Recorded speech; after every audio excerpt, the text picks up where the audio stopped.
Profound autism, what is it? Well, you see, it's not. Profound autism doesn't exist, in spite of what several autism parents and Robert F. Kennedy Jr. may think. Autism is a neurodivergence. It is a neurological difference that develops as a result of genetics that involves synaptic pruning. See, for neurotypicals, synaptic pruning occurs during development in childhood and all the way through generally until about the age of 25. But it does happen throughout the lifespan as well. That's just when the majority of synaptic pruning occurs. For autistics, the synaptic pruning doesn't occur to the extent of the allistic person or neurotypical. We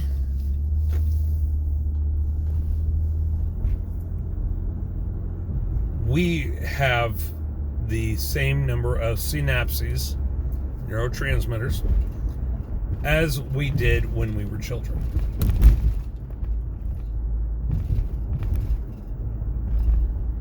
Autism itself isn't linear.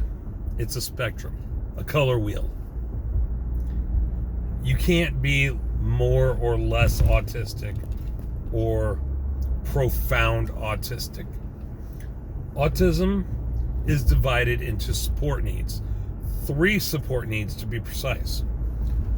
Low support needs, or what people used to consider as Asperger's, or what the DSM considers level 1. Then there's moderate support needs. This would be what the DSM considers level 2. High support needs would be what the DSM considers level 3. Level 2 and 3, or moderate and high support needs, is what autism used to be considered in the DSM 3 and 4. Now, the support needs are divided into 2 categories. You have restricted, repetitive interests and behaviors, and then social communication. So, social communication for a low support needs autistic would be much different than social communication for a moderate or high support needs autistic. A low support needs autistic, like myself, with social communication, would experience something like slow processing, where there's gaps in speech, where you have to think about what you're trying to say, what you want to say, what you've already said, what you're going to say, what you're currently saying. And so there could be a lot of repetition or stuttering in speech. For a high support needs autistic, when it comes to social communication, this could look like being nonverbal.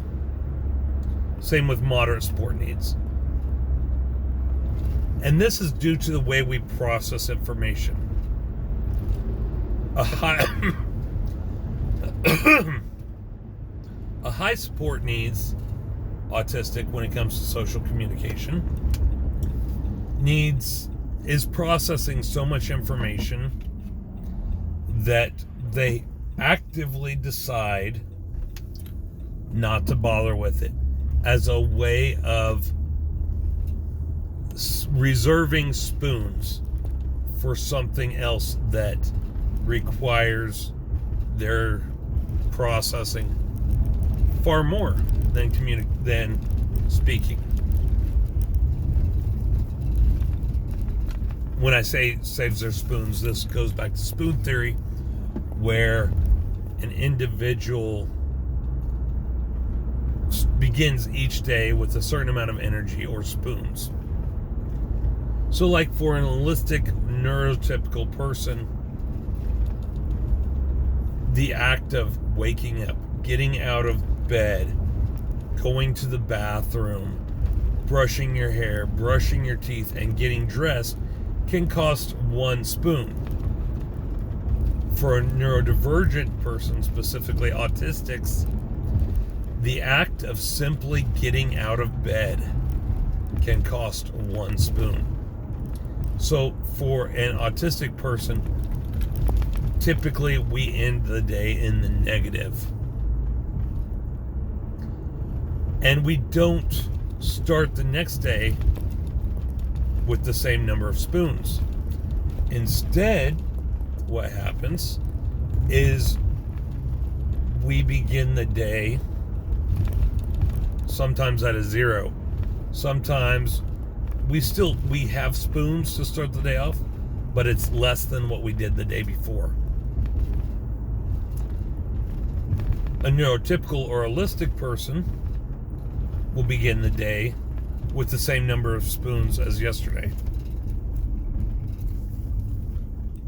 So for a nonverbal, high support needs autistic, they choose to reserve their spoons because it can cost them 1 spoon just to say a sentence, just to speak. So they reserve their spoons for things they enjoy. Things like watching a show, their favorite show, or playing with their favorite toys, or whatever.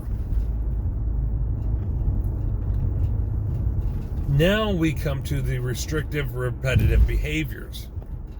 For a low support needs person like myself, the restricted behavior would be something like spending time alone frequently. I spend a lot of time alone in my office or my bedroom, watching TV. I will, my wife will join me a lot of the time.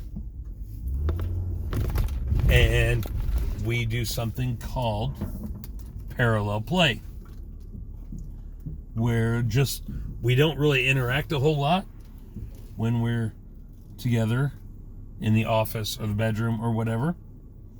We watch TV together and we'll make comments, whatever, but we're not going to carry on a long drawn out conversation. We just enjoy spending time together, doing the same thing separately, but in the same room. For a high support needs individual, this could look like saying the same word over and over, or watching the same movie or cartoon or TV show on repeat. It could be lining toys up, stacking them, displaying them in a specific way. Or like with Robert from Everybody Loves Raymond. When he would eat, he would take the chip or the spoon or whatever. He would dip it in his food. He would touch it to his chin before putting it in his mouth. That was due to his mother, who she would take the spoon or chip or whatever and remove food that had gotten on his chin with it before feeding him. That is a repetitive behavior. Not saying that Robert's autistic, but that would be an example. So there's really no such thing as profound autism. Autism is not linear.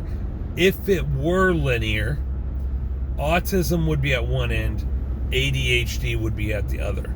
Because what research has found is about 80% of autistics also have ADHD. and about 40% of people with ADHD are also autistic.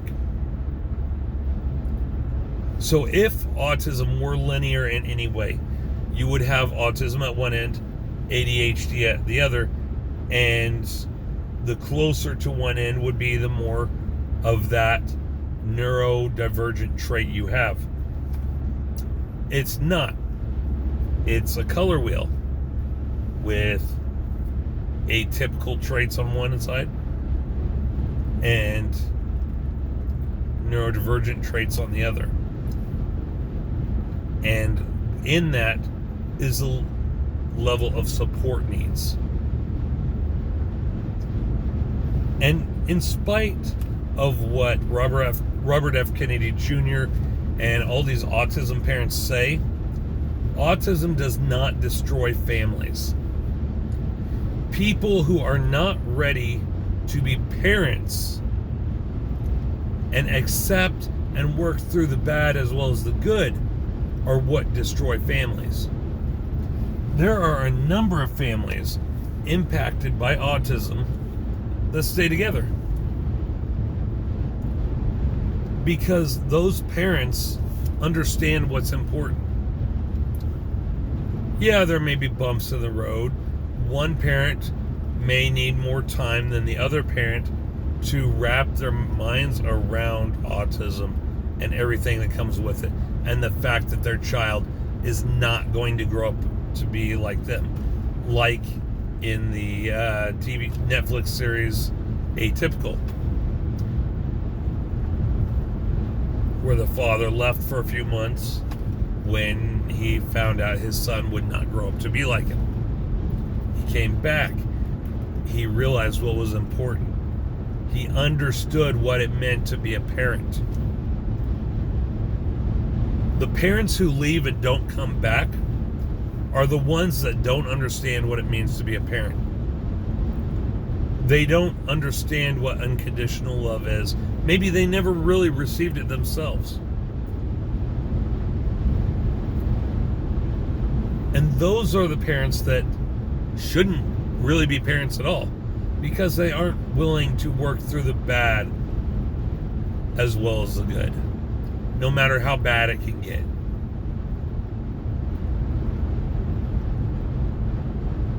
And it's very sad, but it doesn't mean that autism destroys families. People who can't handle being parents destroy families.